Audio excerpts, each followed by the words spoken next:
Anything can happen in MMA. There are countless ways a fight can go, but they can't all be exciting. Who won this fight?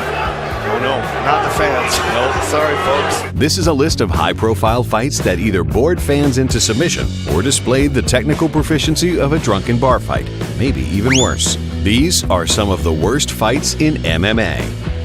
In a battle of two of the worst pseudo-names in MMA, Kimbo Slice took on Dada 5000 at Bellator 149. You're looking at explosivity at its finest, aggression, throwing every punch with conviction back behind blunt force trauma.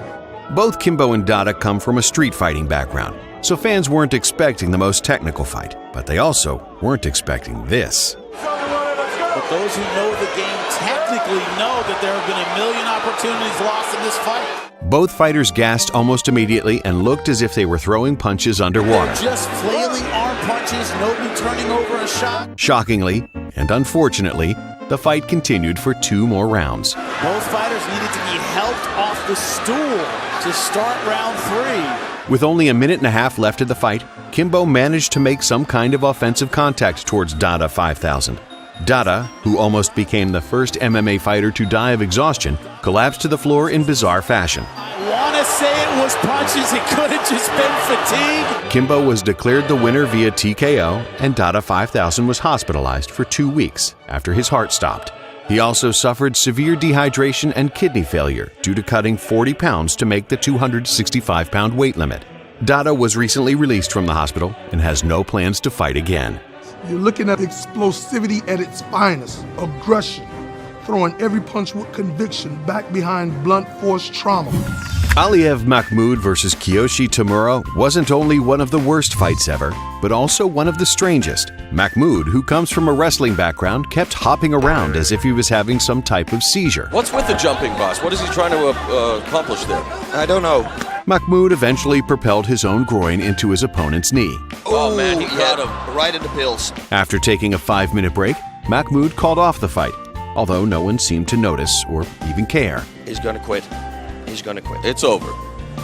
He's getting a 3-minute respite, so they're not calling the fight off just yet. Boss, do you know what a respite is, buddy? It's a 3-minute break, I guess, because you said it 2 times now. Thank you. The fight was restarted, and Mahmoud continued to launch his body around the ring and even landed a decent punch at one point. Oh, nice left hand by Mahmoud! But Mahmoud quickly gassed and waved off the fight for the second time. Once you say to the referee, he wants to tell the referee that he can't. It's over.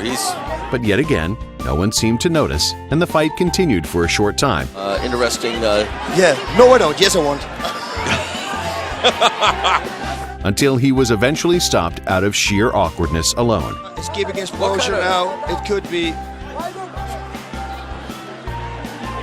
I don't understand this, boss. He's talking to Well, him. why isn't his corner throwing in the towel then, if that's what he wants to do? We're halfway through round 1. Right there, finally, the corner throws in the towel. It was Aliyev Mahmoud's one and only MMA fight. Oh man, he got him. Right in the pills. Gabby Garcia is a Brazilian Jiu-Jitsu world champion and training partner of Vanderlei Silva. She made her MMA debut at Rizin on New Year's Eve, taking on professional wrestler Lady Tapa, who was also making her MMA debut. You want to really appreciate the size of both Gabby Garcia and Lady Tapa. Look at them next to John McCarthy, who is a giant in his own right. Garcia, who was promoted as a grappling world champion and sex symbol, trained for months at the highest level with former champions, then proceeded to throw all of it out the window when the bell rang. Both women began flailing their arms wildly, with Lady Tapa landing the harder punches in the beginning. Oh, nice big hand! Rock Gabby Garcia. Garcia recovered and accidentally landed a punch of her own. Oh! Garcia proceeded to use her black belt level jiu-jitsu training to violently club Lady Tapa over the head until the referee stopped the fight. This needs to be stopped, and it is.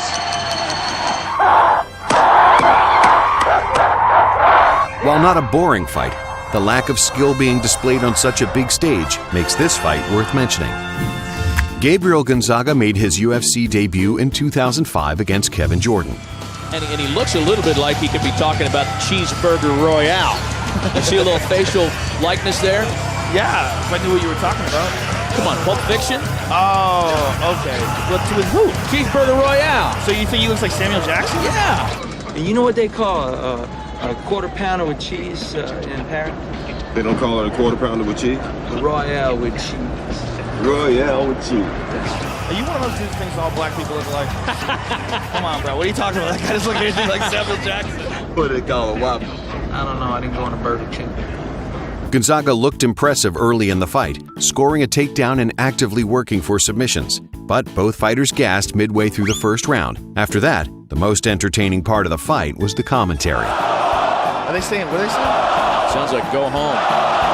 Yeah, go home? It could be Rolo. Maybe it's a candy craving crowd tonight at the MGM. You wrote it down. Say it. No, I wouldn't call either one of these gentlemen that. Absolutely not. The fighters received multiple warnings from the referee. Round. People are stomping their hands on the ground. And here we go, an official admonishment by Houdin. Then, just when it seemed all hope was lost, Jordan's out. Jordan's out. Oh, Jordan's big out. end for it by Gabriel. Wow, out of nowhere. Gonzaga went on to have a successful UFC career. Kevin Jordan has since retired and is currently working at a car wash. I can't believe this is the same car. Well, let's not start sucking each other's dicks quite yet. And a few honorable mentions. Nate Quarry was able to complete a half marathon during his fight with Caleb Starnes. Interesting technique by Corey. Almost every Jake Shields fight.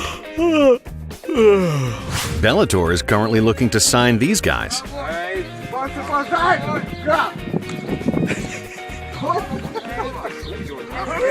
Thanks for watching. Be sure to subscribe.